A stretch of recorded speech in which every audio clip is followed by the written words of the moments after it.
Bismillahirrahmanirrahim. Alhamdulillahi rabbil alamin.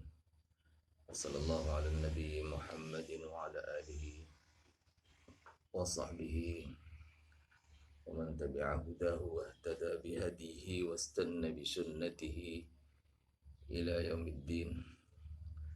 Allahumma arzuqna fahman nabiyyin wa hifdzal mursalin wa ilhamal malaikatil muqarrabin.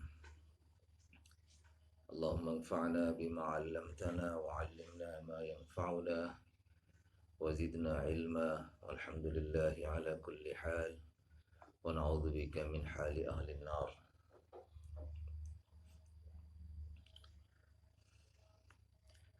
اللهم آت نفوسنا تقواها وزكها أنت خير من زكاها أنت وليها ومولاها. Kita tersebut semalam ikhtilaf bainal firaqil islamiyah, di antara firaq Islam. Al-firaq al-islamiyah, ada yang mengatakan iman basit. Basit maknanya dia tidak ada banyak ajza. Di kalangan firaqah islamiyah al-haqqah, yang mengatakan basit ialah golongan mutakallimin. Maksud mutakallimin di sini mereka yang mentarwij, yang mentarwij, yang menyebar luas aqaid al-manqulah, al-aqaid al-manqulah anil Imam Abi Hanifah, aqaid yang mana dinukil daripada Imam Abu Hanifah. Ini maksud mutakallimin di sini ialah firqah, kumpulan sarjana Islam yang mana menyebar luas aliran ataupun madrasah aqidah Imam Abi Hanifah atau madrasatul fikir Imam Abi Hanifah dalam perkara aqidah. Ini mereka mengatakan iman basit. Di kalangan firqah Islamiyah haqqah mutakallimin. Di kalangan firqah Islamiyah dhallah pula yang mengatakan basit ialah murji'ah. Di mana mereka mengatakan amal tak ada pun tak apa. La tadurru ma'al imani ma'siyatun. Asal ada iman dalam hati, ini kata murji'ah ni. Asal ada iman dalam hati, buat maksiat pun tak apa. La tadurru ma'al imani ma'siyatun wa la tanfa'u ta'atun. Dan sebarang ketaatan tidak mendatangkan manfaat. Yang penting ada iman, buat maksiat tidak mendatangkan apa-apa mudarat, dan buat ketaatan tidak mendatangkan apa-apa penambahan, tidak mendatangkan apa-apa penambahan kebaikan. Ini kata murji'ah. Kemudian yang berpendapat iman itu murakkab pula ialah golongan muhaddithin. Maksud muhaddithin di sini termasuklah Syafi'i, termasuklah Malikiyah, Hanabilah, termasuk Imam Bukhari sendiri. Yakni muhaddithin ini ialah aliran yang menggabung antara adillah naqliyah dan aqliyah, ataupun yang banyak bergantung kepada adillah naqliyah. Ini maksud muhaddithin di sini dalam masalah ini. Yang banyak bergantung kepada adillah naqliyah ialah Hanabilah, yang mencampur antara adillah naqliyah dan aqliyah ialah Syafi'i dan Malikiyah. Syafi'i dan Malikiyah ni golongan yang gabung antara adillah naqliyah ataupun adillah sam'iyah dengan adillah aqliyah. Jadi maksud muhaddithin di sini ialah muqabil, pihak yang mana menjadi oposit, menjadi muqabil lawan bagi aliran yang banyak bergantung kepada adillah aqliyah, iaitu mutakallimin. Maksud muhaddithin di sini ialah aliran yang mana lawan bagi aliran mutakallimin. Aliran mutakallimin banyak bergantung kepada adillah aqliyah, dalil-dalil aqli, sedangkan mereka ni muhaddits ini banyak bergantung kepada adillah sam'iyah, dalil-dalil naqli.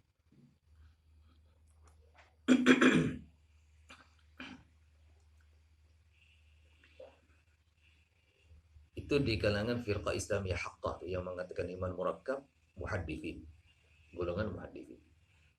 Di kalangan firqah Islamiyah dhallah pula yang mengatakan iman murakkab ialah Mu'tazilah dan Khawarij.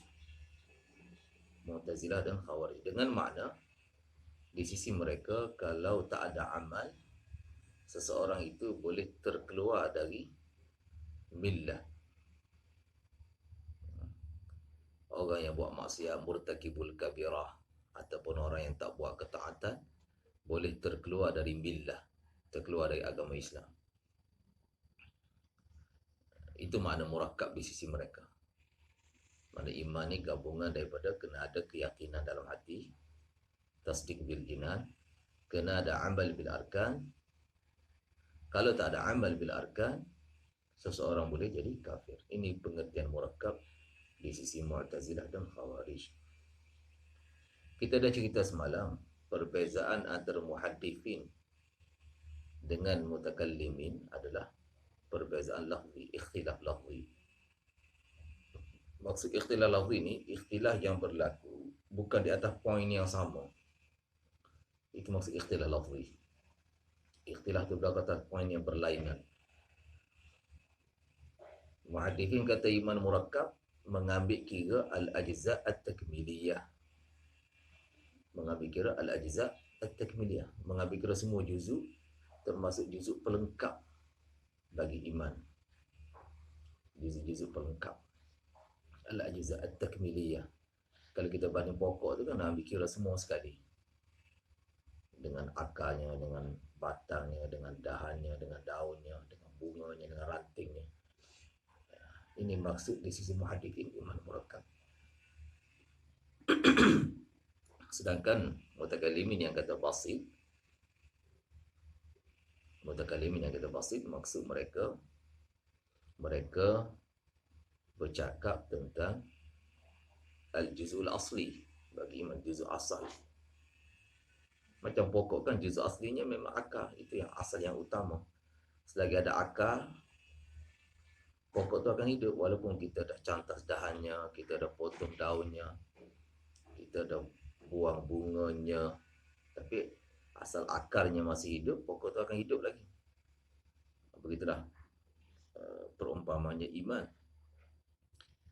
Juzuk asli ada, maka walaupun iman tu lemah bagaimana sekalipun, iman tu masih hidup dan masih insya-Allah masih munji. Munji ini boleh mendatangkan keselamatan di akhirat. Masih iman munji. Asal masih ada iman munji. Walaupun mungkin dia diseksa, diiqab, dihukum oleh Allah Subhanahu Wa Taala dalam neraka beberapa lama, tapi satu hari dia akan keluar. Ketika itulah orang kafir akan menyesal kan? Menyesal kerana dalam diri mereka tak ada iman. Masa tu mereka akan kata rubama yawaddul ladzina kafaru law kanu muslimin.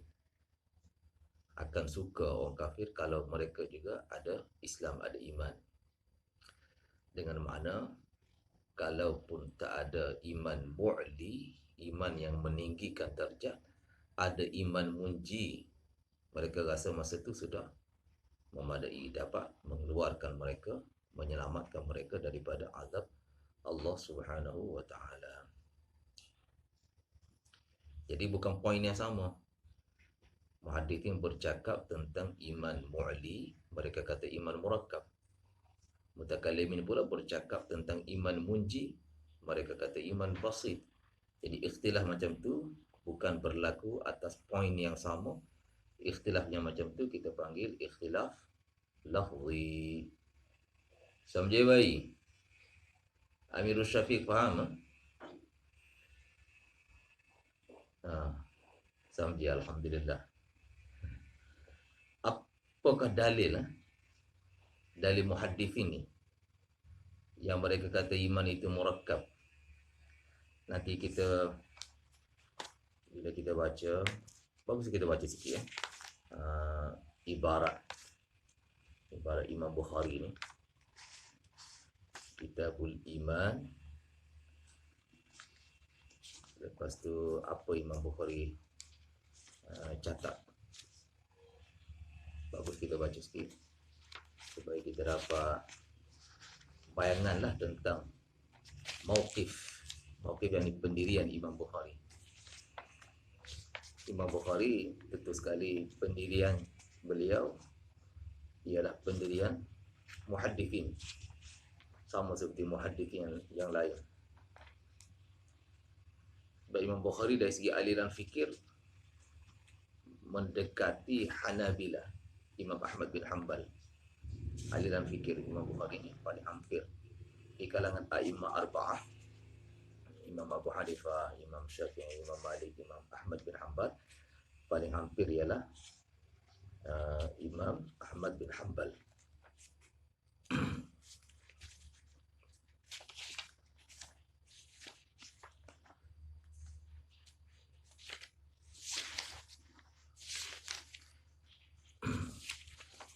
Wa huwa qaulun wa fi'lun.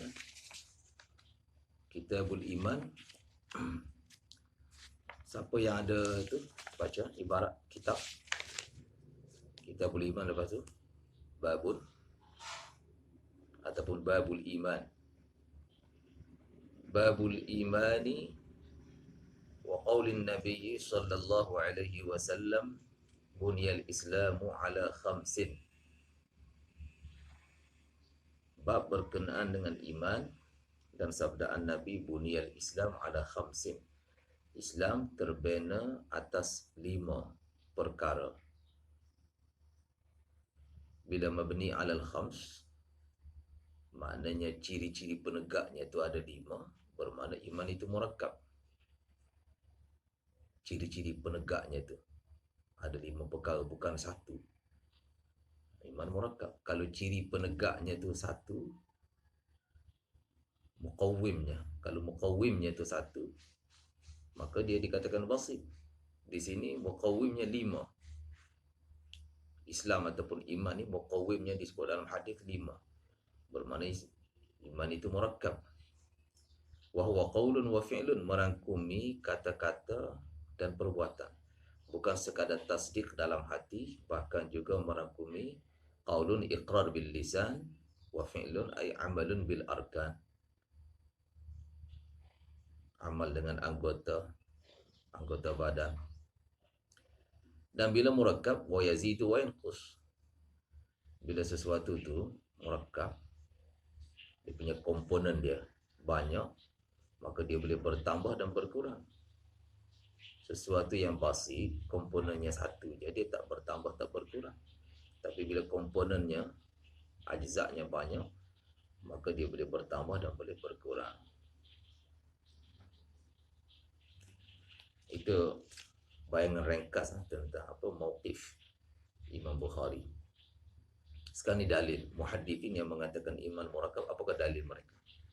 Pertamanya hadis Abu Hurairah, al-ibanu bid'un wa sittuna syu'batan. Dalil yang kedua di sisi muhaddithin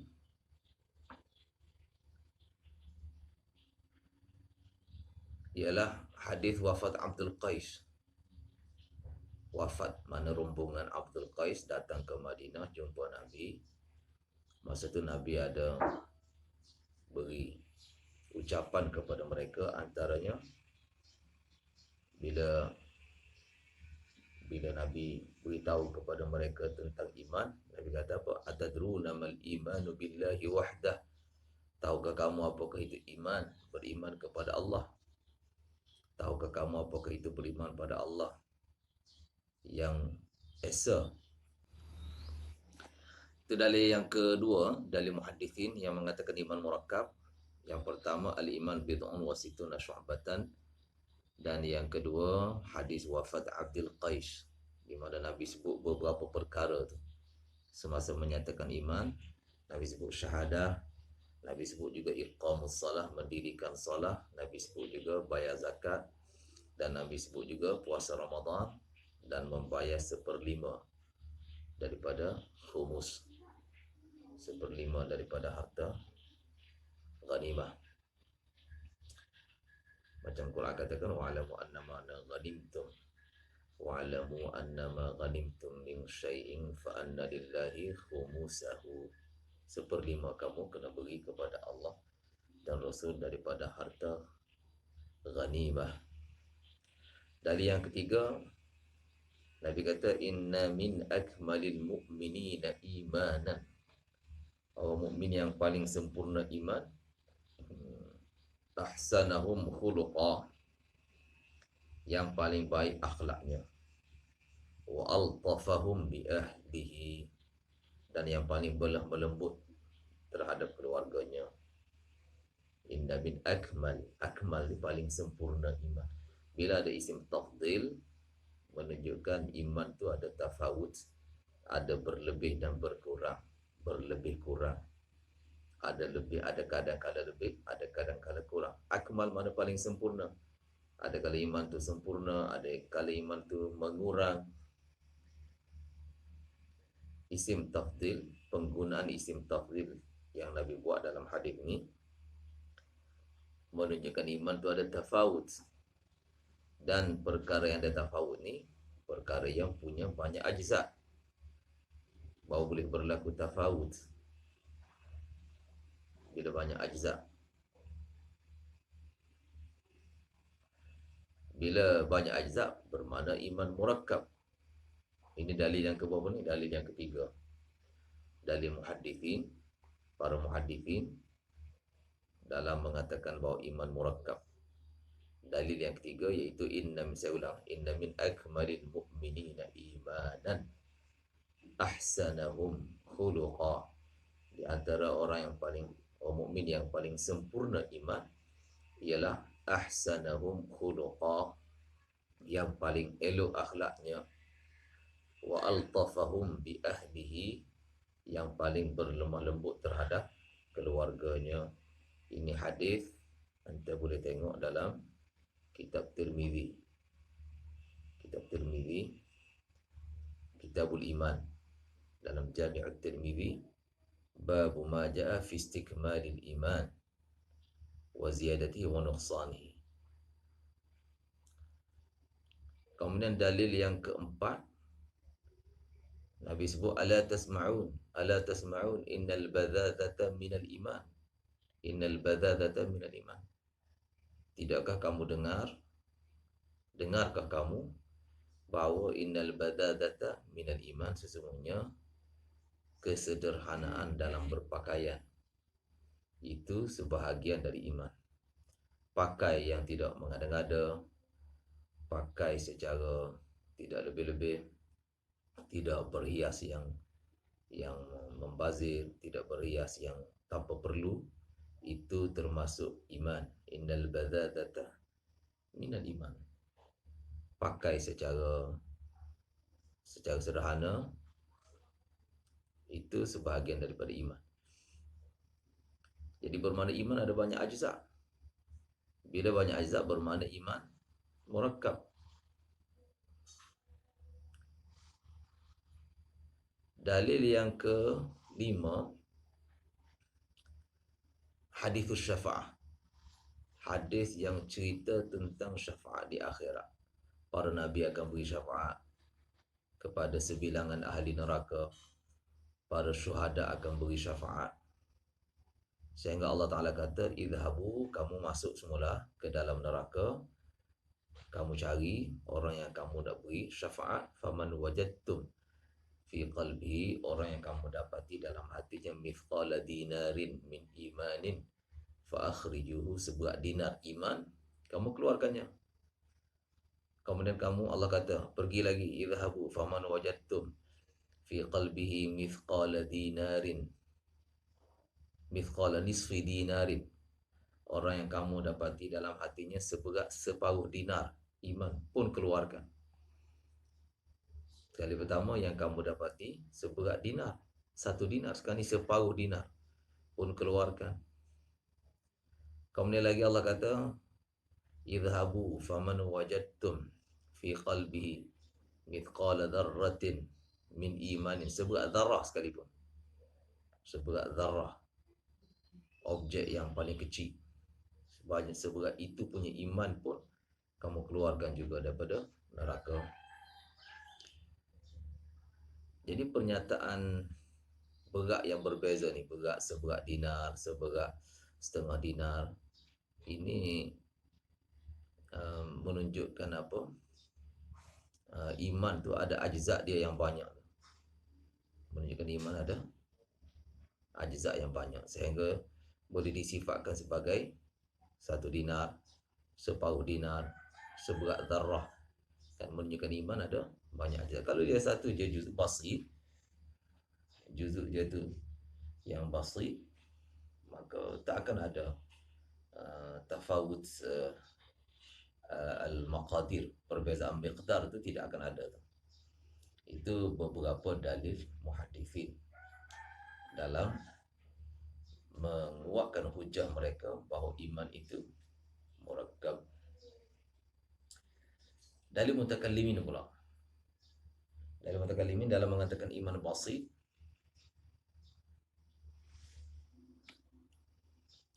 mereka kata apa? Amal-amal yang disebut dalam hadis ke dalam Quran ke, misalnya hadis sebut iman itu 60 lebih cabangan, itu kata mereka malu sebagainya yang merupakan cabangan iman, itu bukan iman, itu bukan tasdik dalam hati, tetapi itu merupakan muqtadayatul iman, tuntutan iman. Bila satu orang ada iman, dia akan ada malu. Bila ada iman ada malu. Malu masdarnya apa malu? Masdar malu. Ya. Bila ada iman ada malu. Malu tu masdarnya apa? Masdar malu. Okay, semua diam ni. Jangan sebut gitu. Masdar malu kemaluan, jangan sebut gitu.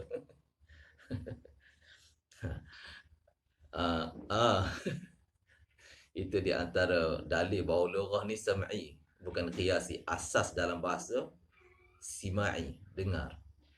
Kalau qiyasi, malu punya masdar kemaluan, tak boleh guna gitu. Kalau qiyas kan. Jadi lughah ni bukan asasnya qiyas, tetapi asalnya sima. Jadi masdar malu punya masdar malu lah juga. Malulah. Anda nak guna permaluan, tak ada guna pula. Tak ada orang guna gitu, tak ada sima. Kita tak ada dengar daripada ahlul lughah permaluan, setakat ni belum ada lagi. Jadi kena, kalau nak cari juga masdarnya, kena ijtihad lagi lah. Kumpul, ahlul lughah semua berkumpul buat ijtihad untuk cari apakah masdar bagi perkataan malu. Okey, jadi kata mutakallimin, malu itu muqtadayatul iman. Ada amal-amal yang disebut dalam Quran dan hadis yang disifatkan sebagai ajzaul iman, sama ada amal itu merupakan muqtadayat, tuntutan iman, ataupun merupakan atharatul iman, kesan-kesan daripada iman. Misalnya hadis yang kata inna min akmalil mu'minina imanan, orang mukmin yang paling sempurna iman, paling baik akhlak, itu merupakan atharat, Atharatul iman, kesan-kesan daripada iman. Bila iman ada dalam hati, akan keluar kesannya di dalam zahir amalan seseorang. Al-zahir yadullu ala al-batin. Zahir itu menunjukkan batin. Bila dalam batinnya ada iman, maka akan keluar kesan-kesannya pada zahir, pada anggota badan. Macam pokok kan, yang mana ada akar yang bagus, akar yang hidup sempurna, maka akan timbul kesan-kesan pada pokok tu. Keluar bunganya elok, keluar buahnya elok, kesan-kesannya tu ada. Macam juga apa tu, Al-Quran sebutkan al-baladut tayyibu yakhruju nabatuhu bi'idhnih walladhi khabutha la yakhruju illa nakida. Tanah yang baik, bumi yang subur, akan keluar tumbuhannya. Tumbuhannya akan keluar. Keluarnya tumbuhan yang baik itu menjadi asar, menjadi kesan bagi apa? Bagi suburnya bumi itu, baiknya bumi. Jadi amalan-amalan yang disebut sebagai iman dalam hadis, dalam nas Quran, sama ada muqtadayat tuntutan iman, ataupun atharatul iman, ataupun tawabi'ul iman. Tawabi' maknanya lanjutan, ekoran daripada iman. Maksud tawabi' ni tabi' lah. Tabi'. Tabi'. Sebagaimana amal ni dia tabi' kepada ilmu, dia juga tabi' kepada iman. Al-ilmu imamun wal amal tawabi'u. Ilmu tu imam dan amal tawabi', tawabi'ul imam. Demikian juga amal ni merupakan tawabi'ul, selain daripada tawabi'ul ilm, dia juga adalah tawabi'ul iman. Itu kata mutakallimin. Di antara dalil mereka yang mengatakan iman itu basit, satunya ialah ataf. Dalam Quran mengatafkan amal ke atas iman. Contohnya apa? Wa amma man amana wa amila salihah. Mereka yang beriman dan beramal soleh. Dan tu ataf kan. Wal atfu yaqtadi at-taghayyur. Ataf ni menghendaki adanya kelainan antara ma'tuf dengan ma'tuf alaihi. Macam kita kata ja'a Zaidun wa Amrun. Amrun diataf kepada Zaid. Adakah Zaid dengan Amr tu orang sama? Adakah Zaid dan Amr? Tidak. Zaid dan Amr orang yang berlainan. Jadi al-atfu yaqtadi taghayyur. Ja'a rajulun wa rajulun. Datang seorang lelaki dan seorang lelaki. Bermakna lelaki kedua berlainan daripada lelaki pertama. Jadi begitu juga dalam Quran bila ataf, amal ini diatafkan ke atas iman. Wa amma man amana wa amila salihah. Orang yang beriman dan beramal saleh. Bermakna amal itu berlainan dari iman. Bukan perkara yang sama. Sebab apa? Sebab ataf yaqtadi at-taghayyur. Ataf ni menghendaki adanya taghayyur, adanya kelainan. Dalil yang kedua, dalil mutakallimin dalam mengatakan iman itu basit. Syarak ni dalam Quran menggunakan iman ni sebagai syarak.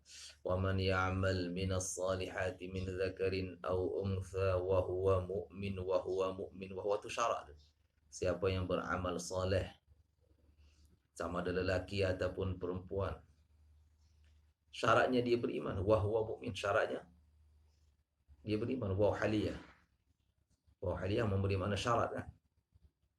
Waw haliyah, wawul hal ni ada di antara huruf muqayyidah, huruf yang mentaqyidkan sesuatu, jumlah yang mutlaqah. Orang buat amal soleh, tapi bukan semua. Siapa dia? Yang mukmin, Kan muqayyidah tu kan waw hal tu telah mentaqyidkan jumlah man tu. Man yang umum, man min alfadhil umum. Man yang umum tidak lagi umum dengan adanya syarat ataupun adanya waw haliyah yang merupakan syarat ataupun muqayyidah bagi man. Boleh faham? Ini dalil yang kedua ni. Syarat dengan zi syarat adalah berlainan ataupun syarat dengan masyruط. Bila ada syarat ada masyruط. Syarat iman. Masyruطnya apa? Amal soleh. Amal yang soleh yang kamu buat kan syaratnya apa? Iman, ada iman. Jadi iman tu syartun, amal soleh tu masyruط. Al syartu wal masyrutu bainahuma mughayaratun. Antara syarat dengan masyruط ada mughayarah. Boleh faham? Ini juga menunjukkan bahawa amal itu berlainan daripada iman dan iman itu basit. Boleh faham? Boleh faham? Dalil yang ketiga, Allah kata ya ayyuhallazina amanu tubu ilallahi taubatan nasuha. Wahai yang beriman, taubatlah kamu kepada Allah. Bila kata taubat, mana buat dosa? Kalaulah iman ini sama dengan amal, iman dengan amal itu sama, maka buat dosa ni dia jadi tak boleh ada pada orang mukmin. Mana orang mukmin tak boleh disifatkan sebagai orang buat maksiat, tak boleh disifatkan sebagai mukmin. Sedangkan Quran mensifatkan pelaku maksiat, pembuat dosa sebagai mukmin macam dalam ayat ni. Ya ayyuhallazina amanu tubu, taubatlah kamu. Allah suruh taubat, mana dia buat dosa. Tapi dalam masa yang sama Allah masih memanggil dia tu mukmin. Macam juga ayat wa in ta'ifatani minal mu'minina iqtatalu. Orang mukmin berperang. Perang tu Nabi kata satu maksiat yang besar kan. Berperang sesama mukmin, maksiat besar. Tapi masih Quran menamakan dia mukmin. Masih Quran menamakan dia mukmin. Bermakna apa tu? Maksiat, perbuatan maksiat dengan apa tu? Dengan amal, perbuatan maksiat dengan perbuatan amal ni tidak ada tadad, tidak ada perlawanan. Sebab kalau gini, dia punya poin lagi ni, kalaulah iman dengan amal tu perkara yang sama, maka pelaku maksiat ni orang yang berlawanan dengan amal. Tak bolehlah kita nak sebut untuk dia sebagai mukmin. Pelaku maksiat tu tak boleh disebut sebagai mukmin. Sebab dosa dengan amal ni berlawanan kan. Boleh faham? Bila dosa maksiat berlawanan dengan amal, maksiat berlawanan juga dengan iman. Sebab amal dengan iman tu perkara yang sama. Kalau ikut muhaddithin, dia perkara yang sama. Boleh faham ke tu? Bila perkara yang sama, orang buat maksiat, kita tak boleh nak panggil dia mukmin. Sekarang ni Quran masih panggil dia mukmin. Okay, bermakna apa tu, amal ni berlainan daripada iman. Sehingga perkara yang lawanan bagi amal, or pelaku dosa yang mana berlawanan dengan amal, Allah masih sebut dia mukmin. Kalau dia tu sama dengan iman, tak boleh disebut mukmin. Boleh faham ke tu? Ya? Faham? Semua senyap ni apa hal? Faham? Alhamdulillah. Samjai alhamdulillah. Itu beberapa dalil mutakallimin. Tapi apapun kita dah sebut sebelum ni, mutakallimin dengan muhaddith ini ikhtilafnya sekadar lafzi kan? Walaupun masing-masing mengemukakan dalil-dalil, tapi sekadar ikhtilaf lafzi. InsyaAllah kita tutup sakat tu dulu. Wassallallahu ala nabi Muhammadin wa ala alihi wa sahbihi wasallam.